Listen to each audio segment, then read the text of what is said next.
princess and is the ultimate, silent engine of the British monarchy, and if you only pay attention to the explosive scandals and tabloid headlines, you are completely missing the woman who is actively carrying the entire institution on her back.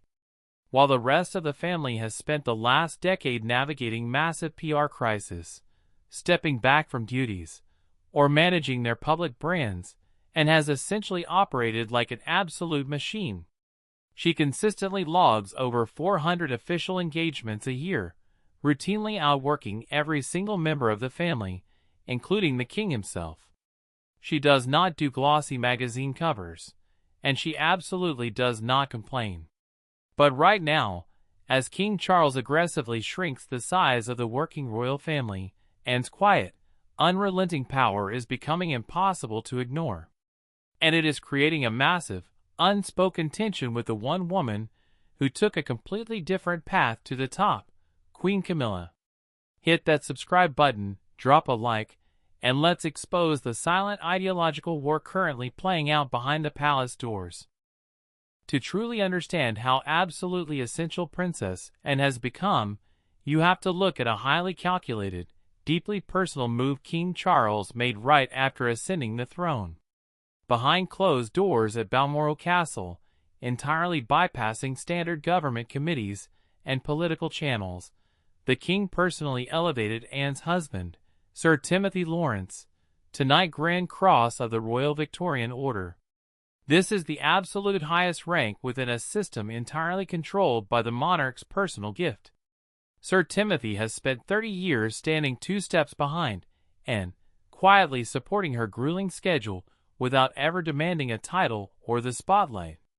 By granting him this ultimate honor, Charles wasn't just rewarding a loyal brother-in-law. He was sending a deafening, undeniable message to the entire institution.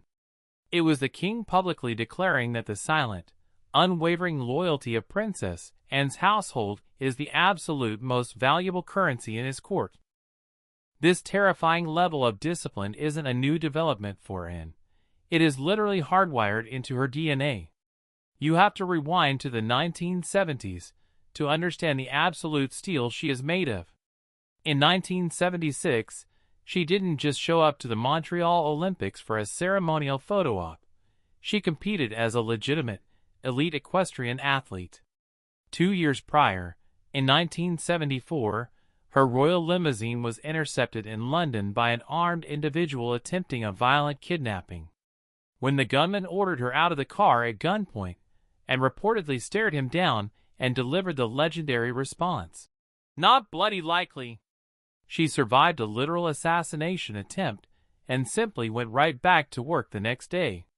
She has faced genuine, life-threatening danger and overwhelming pressure, and her response has always been to completely ignore the drama and focus entirely on the mission.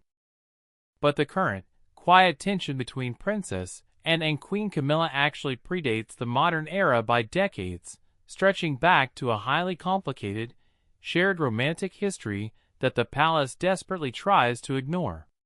Long before Charles and Diana ever dominated the global headlines, a young Princess Anne was involved in a serious, deeply connected relationship with a dashing cavalry officer named Andrew Parker Bowles. The relationship eventually dissolved due to complex religious protocols, and the woman Andrew went on to marry was none other than Camilla Shand, and has carried the unique, incredibly personal history for over 50 years. She observed Camilla's social maneuvering long before the world ever focused on the tragic breakdown of Charles and Diana's marriage. When Diana arrived on the scene and already possessed a front-row seat to the exact dynamics playing out behind the scenes, creating a quiet, permanent distance between the two women that has never truly closed. When the catastrophic breakdown of Charles and Diana's marriage finally exploded into the public domain in the 1990s, Anne's reaction was the ultimate masterclass in royal survival. She watched her brother's marriage collapse on national television. She watched Diana deliver the devastating "3 of us in this marriage" interview, bringing Camilla's name into millions of living rooms. The entire institution was buckling under the weight of unprecedented global hostility. And what did and do? Absolutely nothing. She didn't give interviews, she didn't brief the press, and she didn't publicly defend her brother's affair. She simply put her head down, completely ignored the screaming tabloids, and executed hundreds of unglamorous royal engagements across the country. She shielded the monarchy not through public relations spin, but through raw, undeniable output.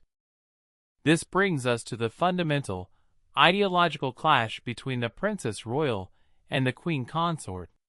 Anne's entire identity is built on the unyielding belief that royalty is a brutal, lifelong duty, not a privilege. She applied this standard so ruthlessly that she completely denied her own children, Zara and Peter, any royal titles, forcing them to build their own identities and earn their own places in the world. Camilla's path into the institution was the exact opposite. Her entrance was defined by global scandal, a highly controversial affair, and a multi-million-dollar, decades-long PR campaign designed to force the public to accept her and respects the charity work Camilla has put in over recent years. But in Anne's worldview, ancient titles and institutional authority must be paid for in a lifetime of quiet sacrifice, not secured through romantic persistence and media management.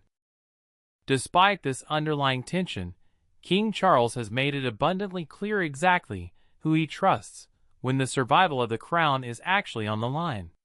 During his historic coronation, Charles did not just give Anne a prime seat, he appointed her as his gold stick in waiting.